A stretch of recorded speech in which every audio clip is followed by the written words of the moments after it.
যারা কোরআনের দলিল ভিত্তিক কোনো ভুল ত্রুটি সংশোধনের চিন্তা গবেষণা না করে এক দলের আকীদা অনুযায়ী অন্য দল পরিচালিত না হলেই সংঘাতে জড়িয়ে পড়ে এবং সংঘাতে জড়িয়ে পড়ার হুমকি দিয়ে যাচ্ছে, তারাও কি নিজেদের উপরে নিজেরা জুলুম করছে না? মানুষের স্বভাবজাত ধর্ম হলো পছন্দনীয় কাকে অনুসরণ করা, কিন্তু অনুকরণীয় ব্যক্তিও যে ভুলের ঊর্ধ্বে নয়। অন্ধ অনুসারীরা কোরআন না জানার জন্য তা যাচাই বাছাই না করে অনুসরণ করতেই থাকে।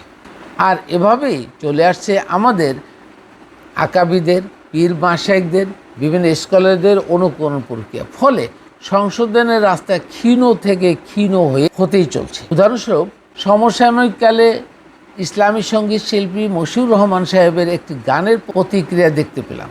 এই গানটির প্রতিটি কলাম কোরআন ও সুন্নাহের ভিত্তিতে যথাযথভাবে সত্যতা বহন করলেও অন্ধ অনুসরণকারী কিছু দল ও গোত্রের অনুসারীরা কিছু না বুঝে আকাবিদের পক্ষে তথা কোরআন ও সুন্নাহর বিপক্ষে পাল্টা গান রচনা করে ফেললেন। আফসোস, যাদের উপরে প্রায় পুরো জাতির ইবাদত বন্দিগি ও ধর্মচর্চা নির্ভর করছে, তারাই কিনা এতটা ব্যাকল ও কাণ্ডজ্ঞানহীন।